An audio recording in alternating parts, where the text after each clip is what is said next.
our Sankofa season. And Sankofa, just as is demonstrated by the bird, is from our tradition of moving forward by looking back and then carrying the seed, which is our youth. This particular session that we have on this evening is about the student movement then and now. And we have a wonderful speaker that has a wonderful history, and he'll be introduced by that wonderful First Lady of this church. She's not just the First Lady, though. She is a woman who has been degreed in the university and has been working in the university and working, teaching for more than 40 years. Started when she was really young.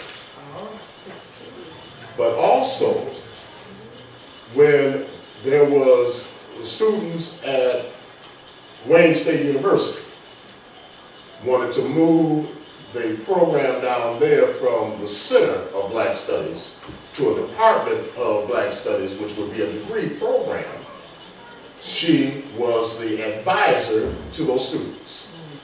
So she will be the one that is moderating. But I'm not going to be up here long, because I've been up here longer than I had planned on being. But I did plan on starting on time, because that's why I was here. So without any further ado, this is Reverend Dr. Patricia W. Coleman Burns, who will be our moderator. Why don't you greet her with a hand clap?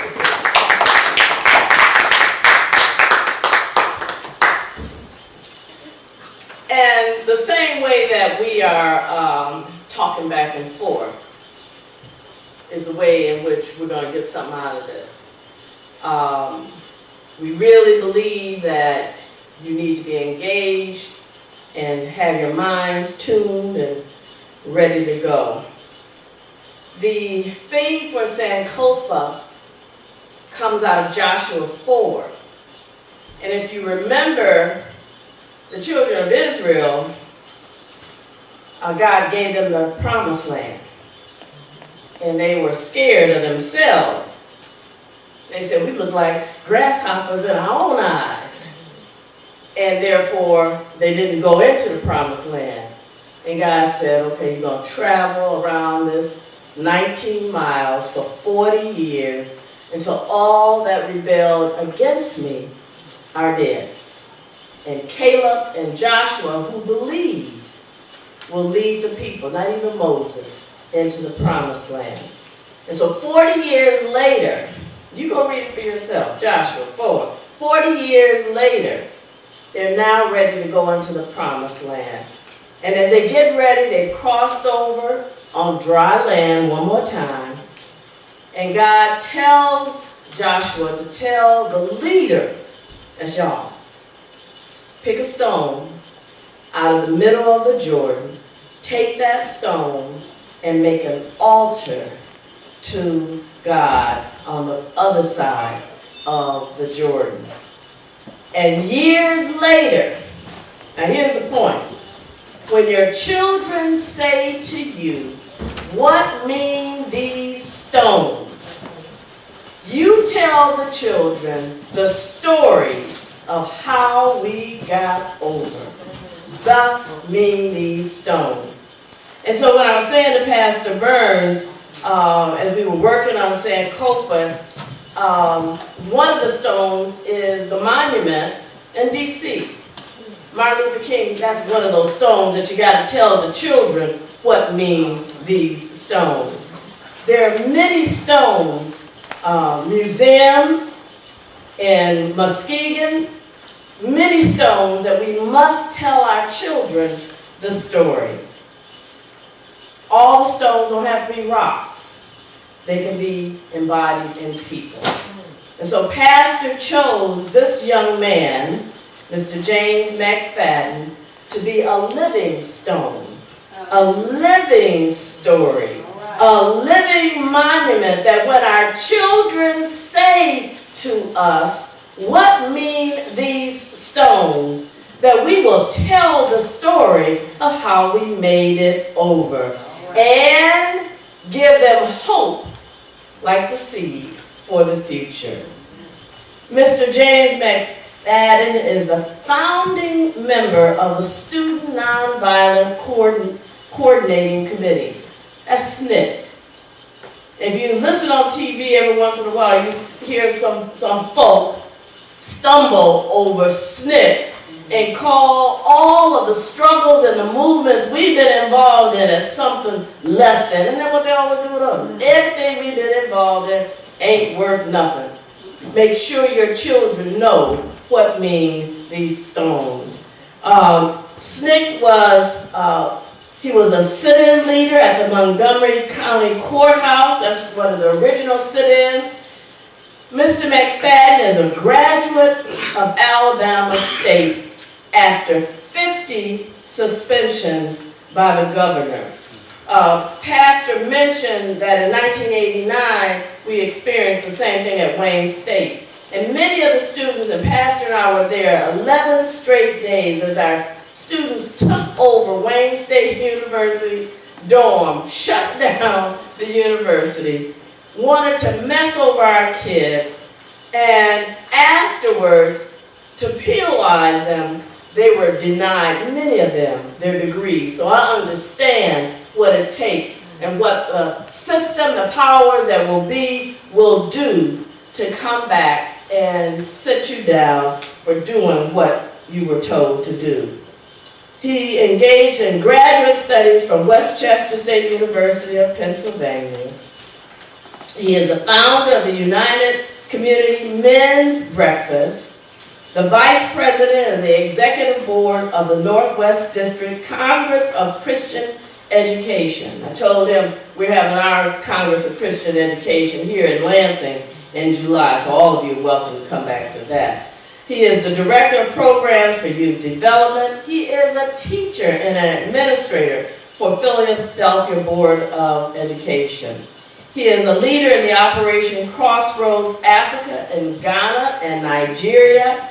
He is a co-founder, and this is when we met him, of the National Organization for American Revolution.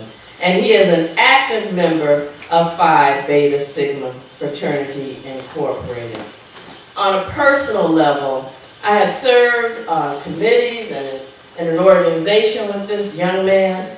He is a man of tremendous integrity. He is a father, a leader in his community. Whenever I hear of anything going on in Philadelphia, I might say, "What, did you see James McFadden? Was he there?" Because he's one who's been on this journey for a long, continuous, committed sense of time. So it is with great pleasure that I introduce our stone for the night. Our stone for the night. Lest we forget how we made it over. Mr. James McFadden.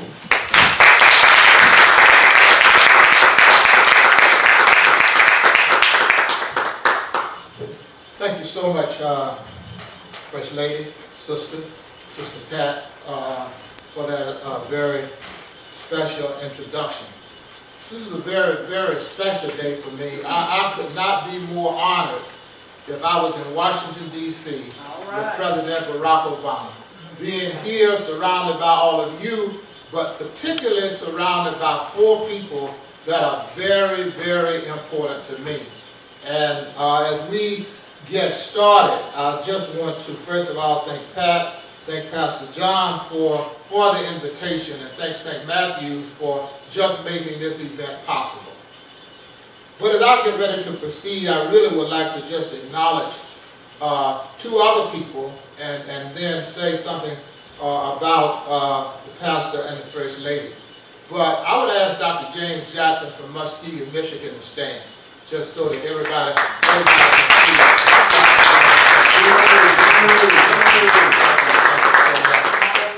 We're also blessed, I'll tell you a little bit more in a minute about Dr. Jackson, but Kenny Snodgrass, I'd like him to raise his hand, Kenny, so that everybody can see.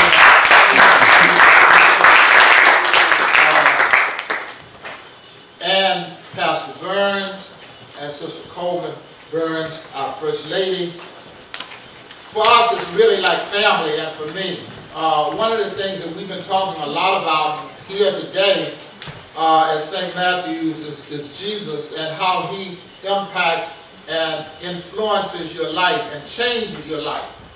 But all of us represent a great change. And not only are we just really friends, but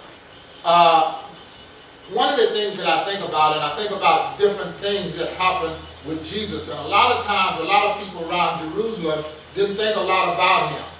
But one of the things that I felt so good about as I'm surrounded, people came all the way from Muskegon, came from Detroit, just to be here, which says something about our relationship. The people who you've known over a period of time that probably have known you in your best days and in your worst days at the same time, take the time out of their busy days, spend their money and time at a time when money is precious, and we know gas is high. In this time to come and spend some time with you, that's an honor in itself. So I say honor to all four of them for that. I say a special honor for Brother John. So it's hard for me to get to Reverend and Pastor. Brother fits that category also, because that's just so important. A lot of times we find people who, if you see them in one place, they have one story to tell. If they're talking to somebody else, they got another story to tell. But one of the things that I have experienced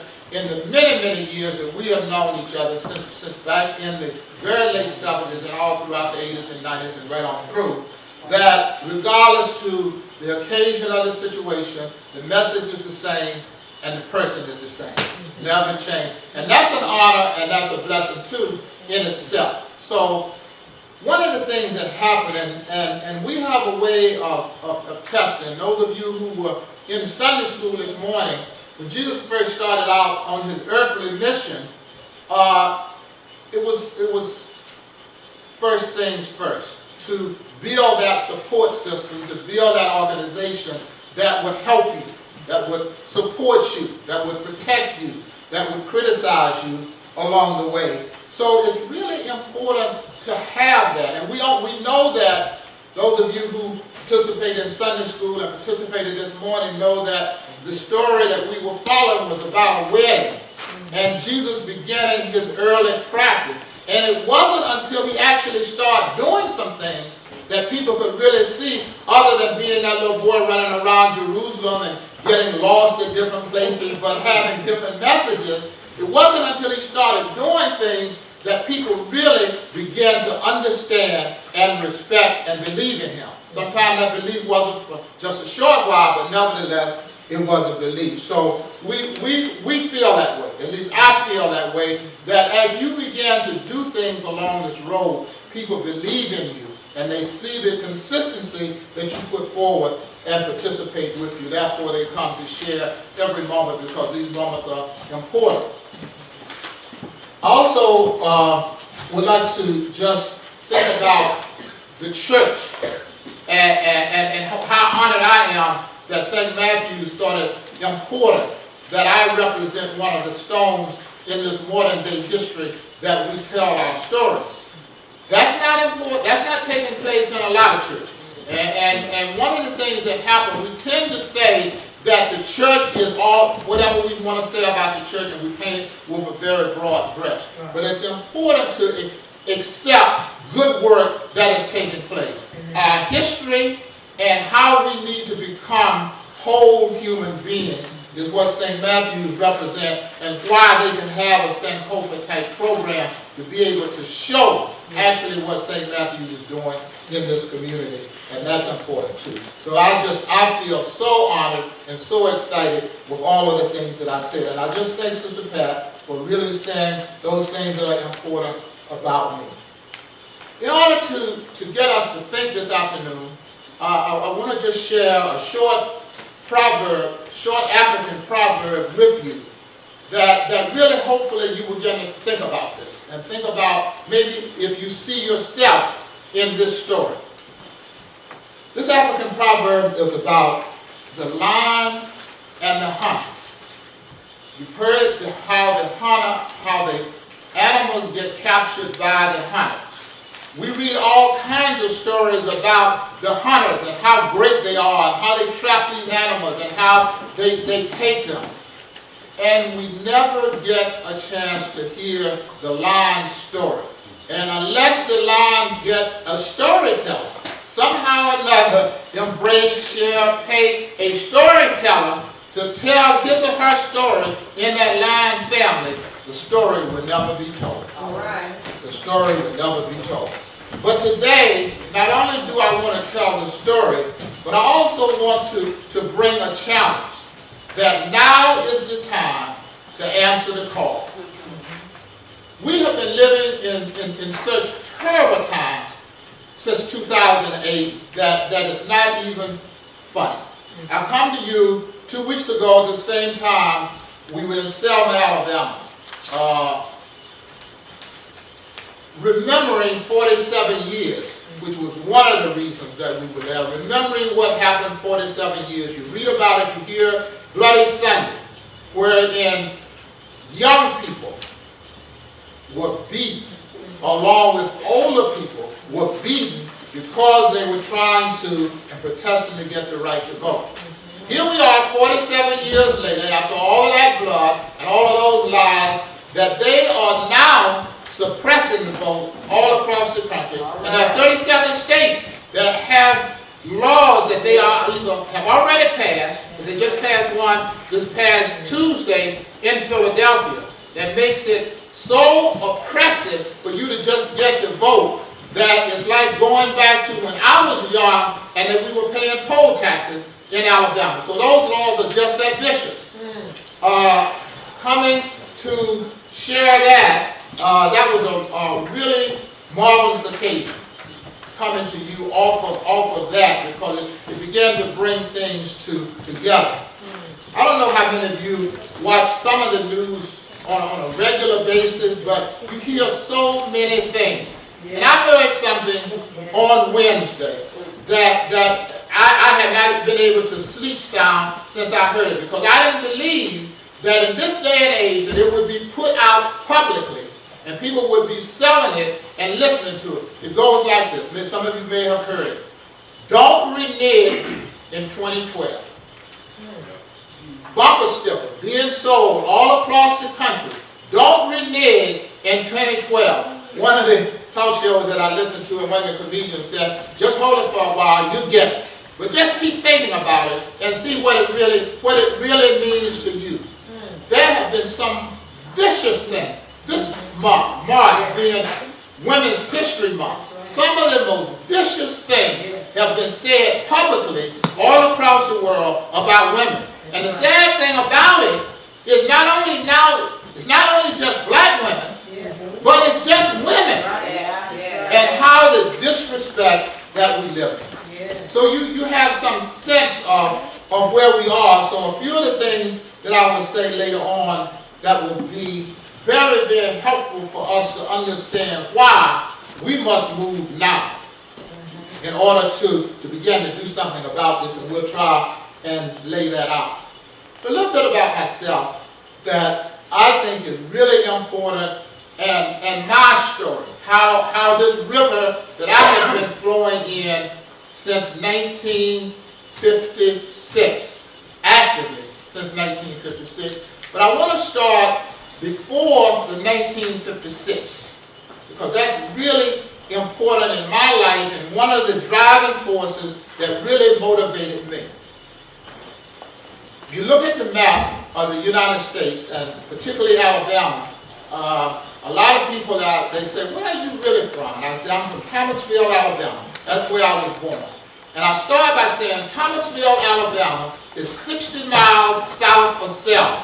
So if you can imagine Selma sitting at a point, and then if you go directly south 60 miles, you'll end up in Thomasville, Alabama. And that's going south toward Mobile. And if you went another 100 miles from Thomasville, you would be right at the Gulf in the city of Mobile. 90 miles south to New Orleans, and about 100 or so miles to the east, you would enter into the state of Georgia. I was born in Thomasville, in that place, And that place is very special to me, and I get there often because it's getting there and hearing and seeing those trails, those houses, those roads, the house that I was even born in, that means so much even now to me. What was so important, and I was so blessed with, to have good parents. And how many of you know that you had good parents? If you know that you had good parents, raise your hand.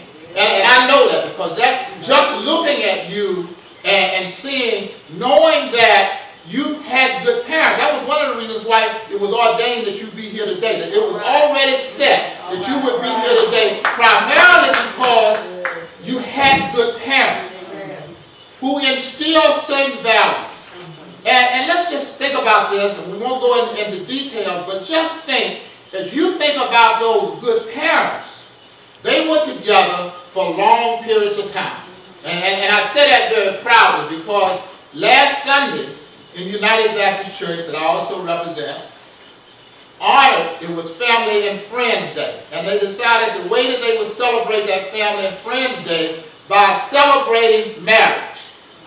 And they picked couples that had been together for a period of time. One couple had been, the smallest couple had been together for 10 years. Another couple for 20 years. Another set of couple was for 35 years. And when they got around to the elderly couple, it was my wife and myself that had been married for 49 years.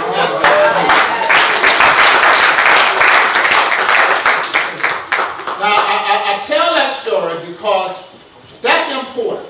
And we'll talk about some of the statistics that's taking place in the world today. One of the statistics being that out of the marriages that take place today, over 50%, that's more than 50 because it's over, 51, 52, maybe in some places as high as 53, of the marriages end in divorce. And they've already had some children, some responsibilities that need some help, and there's no help there for them. Thank you for grandparents too, those great grandparents that happen to be there and just step in for those absent parents that's not there. But we will see that because of that, many things happened. I had good parents. I had two parents that really loved the Lord. It was no question about it. But coming out, and you might say, and we've been in different places and on different committees and in different organizations that poo-pooed that said that's not important. That's not where your strength comes from. And that's not making things better. That some even say that because of those folks who love the Lord is why we are in the fix that we're in today. A lot of folks said that then. A lot of folks disclaimed that heritage and didn't make that the forefront of your life. And you know why I know that's true? Because it happened to me. That was a great period of time that I was struggling with trying to figure out whether my parents had taught me the right thing. I was trying to figure that out. But one of the things that I found out was that they did teach the right thing. Because I can still hear from time to time my mother's voice ring in my ears. When you find something wrong, you have a responsibility to do something about it. All right, amen. You have that responsibility. And she raised 5 of us that way. Sister, 3 brothers, and myself. We were raised with those principles in mind. That you have to have something much larger than yourself, something much larger than your family that you believe in. You must believe in family. That's extremely important because these are your first support system, your first teachers, and all of those things. But you also must have some guiding principles. And that's one of the things that's missing, I found today. But it's those guiding principles that I got from my mother and father. And they both had different teaching styles of making sure that you got it across. Now, my mother was a teacher by profession. And for me, as I have also experimented with that profession and lived for a long period of time and have some sense of what makes a good teacher, my mother was a great teacher. But so much so, such a great teacher, that for a long part of my life, I didn't want any part of teaching. Of all the professions I thought to be, that wasn't one. Because every day that was a lesson. And it wasn't just the fact that I'm going to tell you about what was wrong. You had to sit down and listen to those lessons being broken down.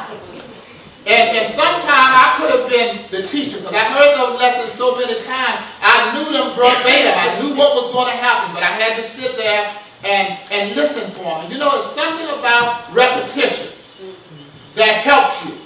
And I tell you, a lot of people in our society have learned that, because what they repeat for us can be as false as it wants to be. And we know that it's false, but we hear it so many times, we start acting on it as it's the truth. And the first time that began to make sense to me, this was back when I was as small as these two young boys sitting on the front seat. And my grandmother used to say, if you read it in the newspaper and in a book, that's the truth. That's what my grandmother believed. And she really believed that.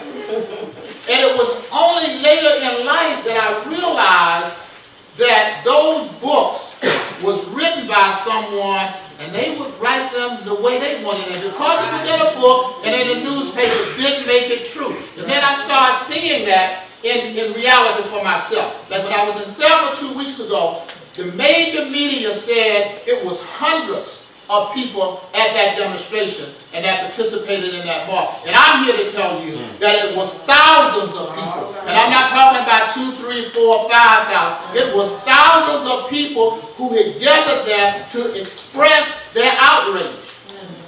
One of the strategies that the media understands now is, and it helped us, because the media couldn't wait to get to the sites where we were demonstrating 40 years, 50 years ago. They couldn't wait for that, to get it so they could put it on television. Television wasn't that old, so they needed news. So wherever there was good demonstrations taking place, they were showing that. What they have learned now is, don't show it and misrepresent the facts. Don't even show up. Here was a national march, and the major media wasn't there. The most major media that was there was MSNBC. Al Sharpton happened to work there too as his job, and they also happened to be trying to represent a fair picture of it. So they was there. ABC, NBC, all Fox. No, you know, normally when the Tea Party is rallying and marching, they see all of these cameras, and they have a way of taking the crowds, putting them together, and expanding them to make you think that it's many more. They do that. They know how to do that. But when it's another situation that's about righting wrongs, they do not put that out. So my mother understood the repetition. My grandmother also understood that it was important to write it down and be able to tell somebody about it. And that's what she was basing her facts on, knowing that when she would write things and put it down, that it got in print, it was the truth. You could go on that for the most part. So it was with that in mind. I also remember growing up in a place in Pritchard, Alabama, which is a part of Mobile. Started there in my 12th year age in Pritchard, was the fact that there was a church, Samuel Chapel AME Church, that really gave me, as they would say today in modern circumstances, my wings.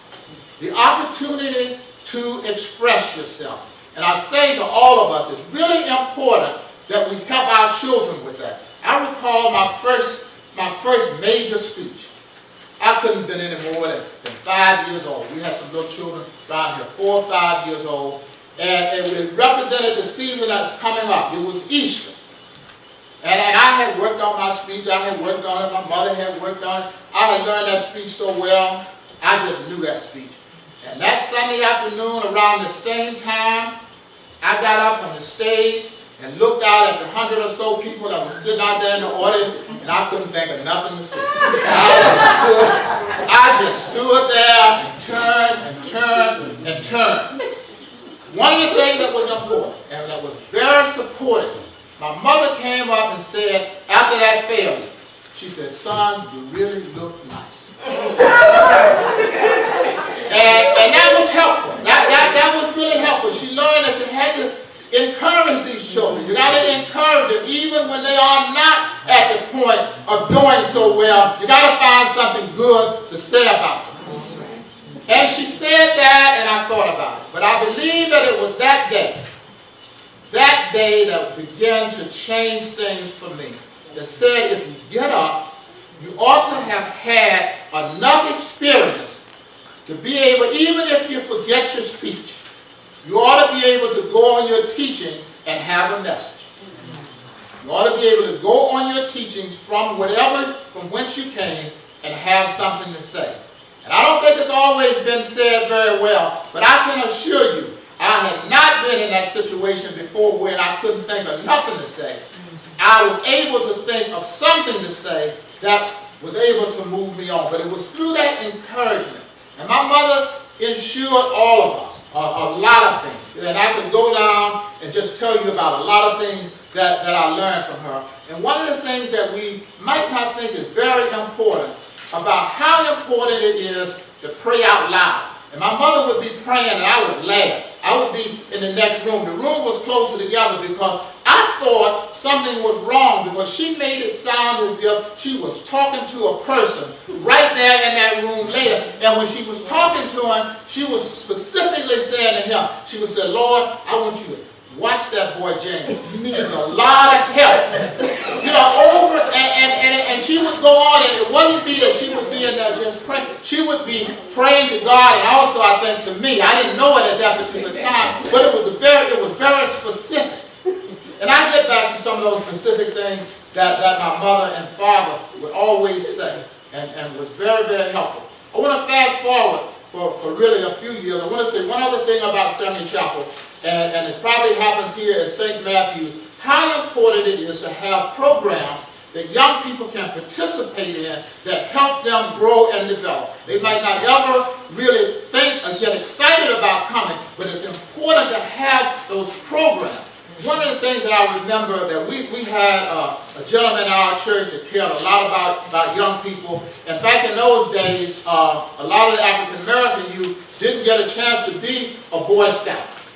But he just took it upon himself when it wasn't even popular to give his time and to help the young boys in Seminary Chapel become good Boy Scouts. And on Saturdays we would get together and go and look for a problem to try and do something. And I still remember those kind of activities today to get you going. Last thing about my family, both my father and my mother was a school teacher, and my father had 4 professions in his lifetime. When he passed away a few years ago, he was 97 years old. And I feel real good that I have some possibilities. Because one of the things that I say to young people in my classroom, I used to ask them, I said, I have an insurance kind of policy in my classroom that I would help them with. I said, if you can answer some of these questions that I just raised as insurance questions at the beginning of the class, when you do poorly on a test, you'll have some help. That's what insurance is. Insurance is help in time of need. I was trying to get that definition across to them, so I would give them something. So I would say to them something like, 2 scores and 10. I would say to them, how old am I? That would be my question. I said, don't raise your hand, don't say it out loud, just write it down. But I'm now, and I would say to the young people here, they probably haven't understood this system, and maybe they have. But I am now 3 scores plus 10 plus 3. And I would say to my students, how old am I? And I said, you write that down, and before you leave, just give me your slip of paper. And that's what I would have. So being 3 scores and 10 plus 3, I feel with my father making it to 97 and being very, very active, that I have some possibilities. I want to keep on running. So I said that to say how important it is to have these good genes, good parents that practice different things, and good grandparents. I want to tell you just one story about my grandfather, and then I'll move. My grandfather was a stickler for discipline and obedience. Discipline and obedience. And just to show you how serious he was about it, he really didn't mean this. But he wanted us as children to understand that there were consequences if you did something wrong. And my grandfather would say to us a lot of times, I don't know how many people in here know what barbed wire. what barbed wire looks like. Okay, I see some hands. You know, my grandfather would say, if I find that you aren't doing what I ask and instruct you to do, and you're supposed to do, I'll get a piece of barbed wire and whip you with it. Now that was somebody who believed in some discipline, probably more than discipline. Probably if he were able to do that, it would be very, very cruel, but you would never think of your parents or your grandparents doing that. But as a child, you don't know. You know one thing, that you better listen.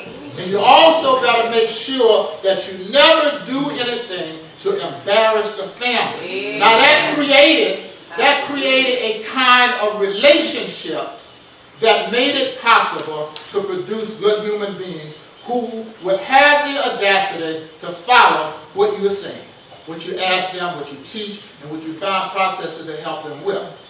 In so doing, in 1955, an event happened in Mississippi, and this was less than 100 miles where I was living, and you all probably know the name of Emmett Till. Well, Emmett Till was assassinated in 1955, so if you're doing the math about my age, you realize that Emmett Till and I were about the same age. And that was not only frightening and shocking to my parents, but it was frightening and shocking to me about what could happen. And as I would go out from day to day, my brothers would go out from day to day, and my sister, my parents would say, you really have to be careful. You really have to be careful. And because that was so close and so many things was taking place, you know, I couldn't stay home, I couldn't stop working, I couldn't stop going to school, and I had a job that night. I had a lot of jobs. Started out working very, very young. In Alabama, we didn't get all of the national newspapers, but the Chicago Tribune was a very popular paper when I was growing up, published in Chicago, and I got my 25 every week, because that was my job, to make sure that I sold those 25 papers in order to make money at a very early age. Well, at 14, I was working at a drugstore and being a delivery boy that rode a bicycle around white neighborhoods delivering prescriptions. That's what and it was a dangerous job in a way, and my parents prayed and they worried about it. And I thought about it too. And I thought about it more and more, because if that could happen to Emmett Till, it could happen to me. But what was I supposed to do? In 1956, I graduated from high school, Central High School in Mobile, Alabama. And for me, it was no choice about what college to go to, because having had grandparents, having had a mother, and having had a whole host of aunts and uncles that had been helped by Alabama State University, Alabama State College then, was the only place for me. And I couldn't wait. It had happened in Mobile that there was a college called Spring Hill College that was even integrated back in 1956 in Mobile. And my mother thought, being an agitator in her own right, that maybe I should go to that school. And I said, no, not here, not staying at home, because my goal was to get as far as I could away from home to see if I could practice something. And that may sound right to some of you, and it really is important. But I arrived in Montgomery, Alabama in September of 1956. And all of you know what was taking place. The bus boycott was 1 year old. The bus boycott was 1 year old. I got there, and one of the things that kept coming to me was my mother and my father had said, if you find yourself in a place and something is wrong and you need to do something about it, and particularly if help is needed. Help was needed, and I was able to answer the call. The Montgomery bus boycott, the Montgomery Improvement Association, which was masterminding the umbrella organization for the bus boycott, needed information to get out. That was the main thing. You know, these leaflets had to be delivered to all of the communities. It wasn't like now you send out an email or you make phone calls. It was on a leaflet. You had to deliver it to people so that they could understand what was going on. My first real job in the struggle was delivering leaflets in Montgomery for the bus boycott. And in a lot of ways I can say the rest is history. But you need some of the details. So that was in 1956. The bus boycott was over in 1957. I still had 3 more years to look at these injustices that was taking place and finding out what it was that I should do. And lo and behold, the 1960 rolled around. 1960, a very important year. And it was really at the beginning of 1960 that young people began to just spring up. There had been young people involved before, mostly middle and seniors though, but young people were involved, but not like it started out in the 60s. And we know it started out in Greensboro, 4 students at a lunch counter in Greensboro. And we didn't have a good way of deciding strategies. We just looked around, and you go to Kresge's or you go to Woolworth, and they had signs that said white only, a white fountain and a color fountain.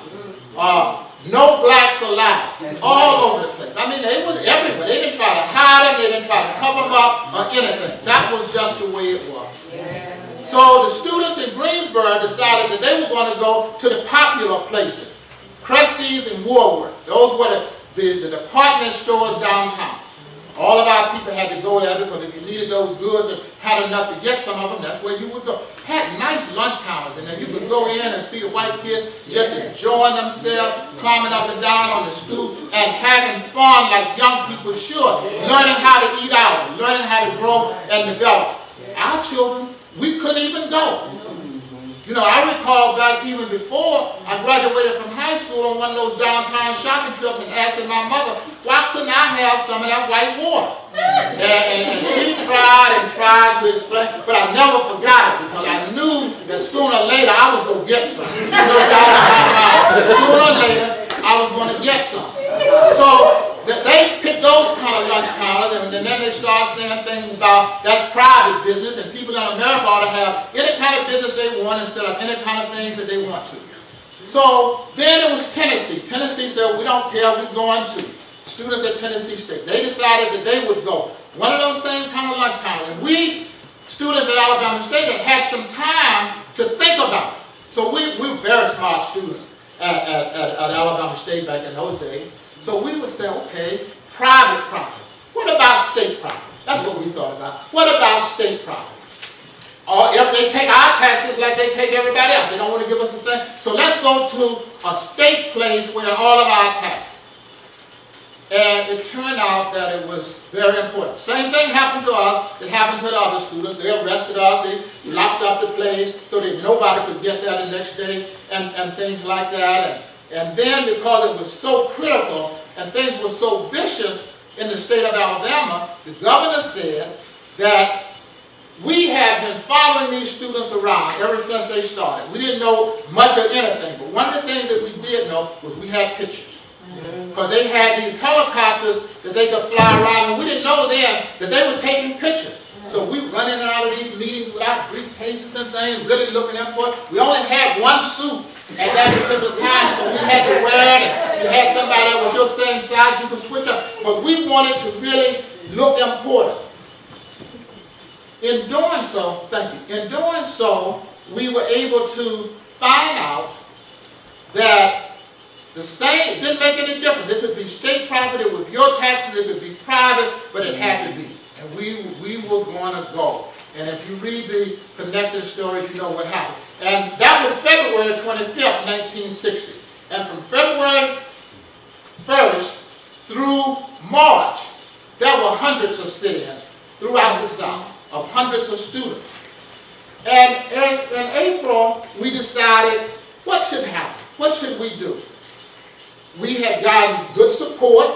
One of the things that happened, we knew, and because of our relationship with the Montgomery Improvement Association and Dr. King and that group having come off the bus boycott, that we would have some support and protection. That is, if we got in jail, needed to get out, that was a force that would get us out.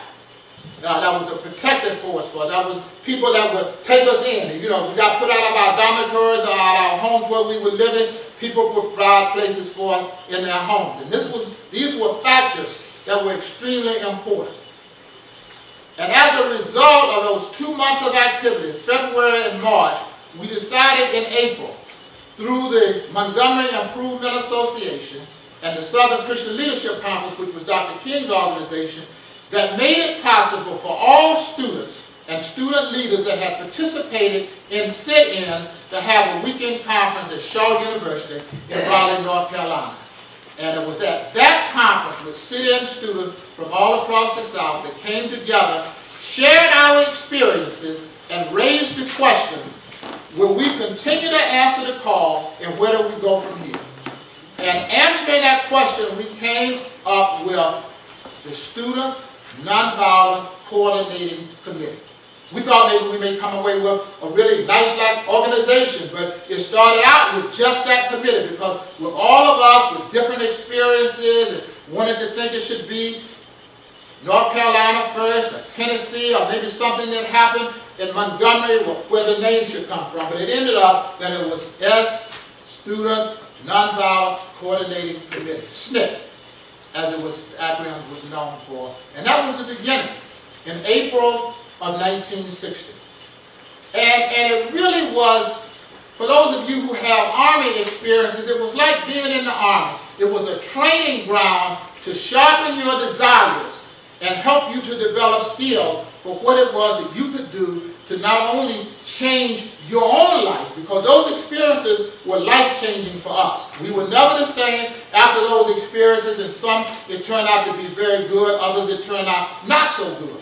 But they were life-changing experiences that went on to train young people who went from the Student Nonviolent Coordinating Committee to the Black Panther Party to the Deacons of Defense. All of the organizations that developed after that, we were training ground. That's why John Lewis, along with several other people, were really beaten very bad in 1965, because they were part of that training corps. And we just went out across the country to find ways that we could grow and develop and help ourselves. And that's what SNCC was responsible for. You know, when you start out, like all of the young people that you know, you have a lot of energy and not many responsibilities. As a young person in their late teens and early 20s, a lot of energy, very few bills if you did the right things, if you came along and didn't move too fast, but a lot of energy and a lot of ideas. And you needed to be trained and focused to develop them. And SNCC was that kind of organization that was under the umbrella of the Southern Christian Leadership Conference, the Montgomery Improvement Association. And if you don't remember, the Montgomery Improvement Association replaced the NAACP in the state of Alabama, because during that period of time, the NAACP was outlawed in the state of Alabama, and they couldn't have that organization, so the Montgomery Improvement Association was started. I want to take a break, just briefly, but I want to take 5 more minutes and say some things that will help us understand why it's important that we must answer the call. One of the things that really need to happen, we need to have specific sessions, workshops, meetings, coming together, whatever form you want to call them, that will teach some specific things. Number 1, we need to teach courage today. Courage is one of the things that need to be taught. We must particularly teach our young people courage. We all know how important it is to overcome fear. So we must become fearless. We must have less fear. And we must teach our people, and particularly our youth, to have less fear. Let me just tell you a brief moment. Our time is just so, and I had so many things down that I wanted to tell you about. Let me tell you something about fear. We have, bar anybody, anything you want, with the act of the Creator, we have the best possible president that we could have. I'm telling you, bar none.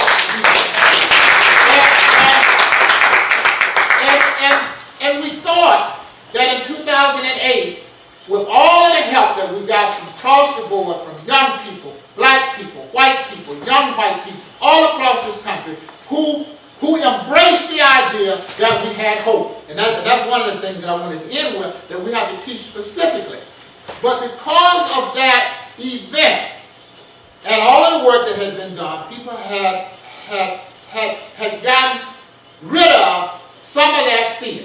They had gotten rid of some of that fear. And maybe too much of it. As I look back and think, maybe we gotten rid of too much of it. Because what happened was, it made us comfortable. You know, it made us think, well, I'm not going to worry about it. I'm just going to look like it's going well. We'll let whoever. We don't really care who it is, but we'll let whoever take it back. We'll let whoever want to take that responsibility. If they want to take some, we'll let them take advantage of it. We won't. We'll just sit back. Now, if you think that's not true, just think back to 2010. You know, we came out, we thought we were really on a good ride. African American president, first in history. Attorney General, you know, things were moving. We just felt like our old behavior. Somebody else is going to do it and it's going to get better, and I'm not going to do this. I'm going to go on and pursue my own individual personal dream. Pursuing that individual personal dream, you know what has happened.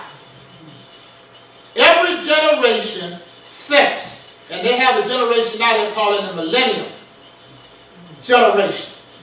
And they said this is the most dangerous group because they have less than the group before them, which was the baby boomers, and the group before that group who had a lot of interest in working for the collective, in doing something with a collective group.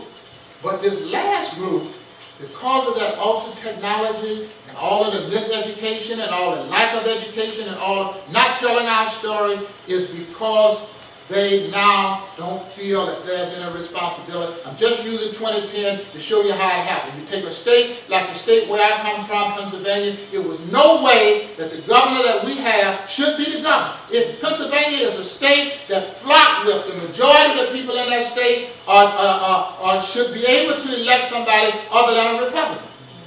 Amen.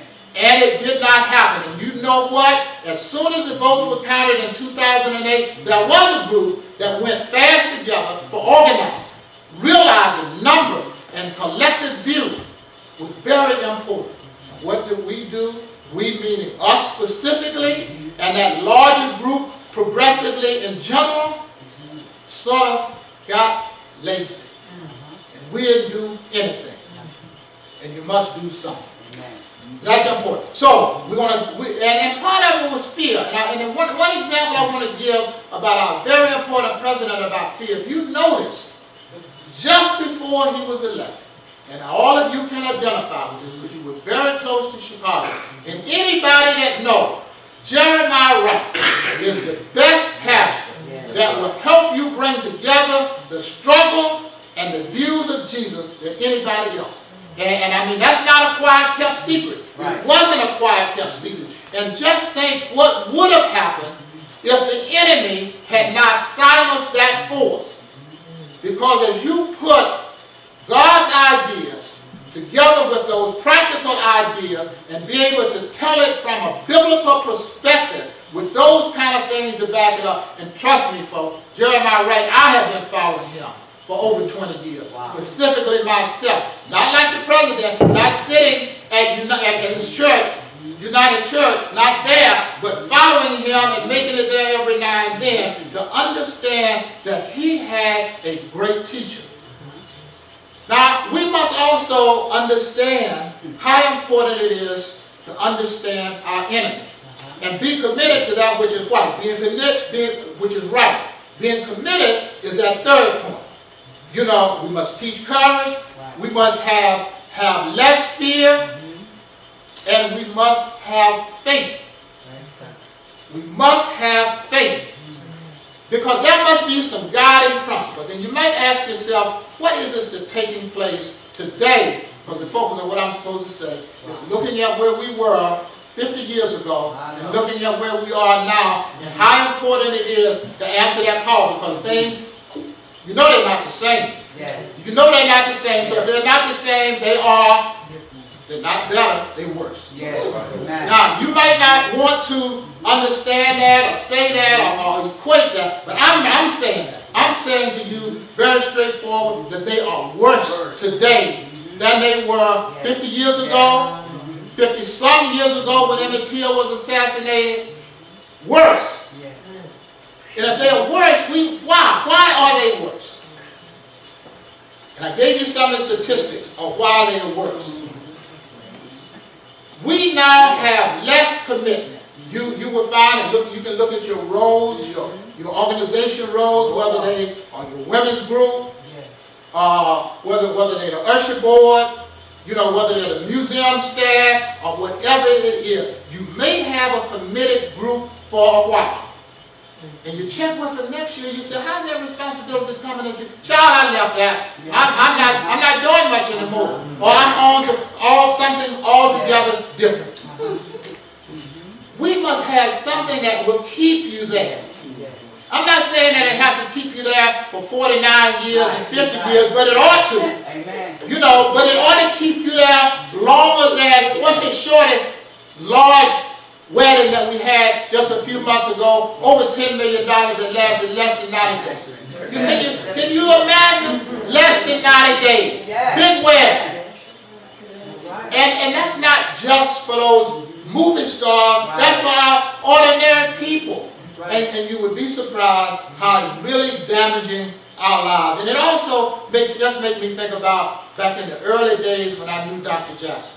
How important it was, and Dr. Jackson had kind of more children than any of us at that particular time, and was really putting forth those values. And there's a number of us in here could tell you that you couldn't come to a meeting and bring a significant other and think that you were going to sleep there. That wasn't what happened. It wasn't what happened. And Dr. Jackson wasn't quoting the Bible, but what he was saying was, I knew some folks that taught me some values and said that young people couldn't do that and couldn't disrespect us. My Lord. That's important, folks. We gotta make sure that we do it. And those of us who have those stories, and we are spending time telling them. But you can trust me that as long as I can, all of you is open, I will come anytime, anywhere to tell the story. Because it's important. It's not the extraordinary people that makes the difference. It's ordinary people that's doing extraordinary things. I had no idea in 1960 that what would happen would be so important. And this is going to be the last thing I share with you. Now, you may ask the question, why was SNCC so important? And what was really focusing at that particular time? What happened in North Carolina? How did that make a difference? What happened in Tennessee? How did that make a difference? We got good court cases that changed those institutions' policy. And what we got in Montgomery, as a result of the 35 of us, and specifically the 9 of us, what we got in Montgomery was the case Dixon versus Alabama State Board of Education. At a time in history when college students had no rights. And it had no rights. And it stemmed from how they treated us at Alabama State. They just kicked us right out of school. They didn't ask us or anybody. We had no grievance process to go through. Just put them out. Regardless of whatever, there's not due process, but let's put them out. But because we persevered, and our case went all the way to the Supreme Court, and as a result of that, college students, both black and white and any other color, all across this country, it was that case that forced universities and colleges to have a code of ethics that said college students must have rights. And before you put them out, they must be.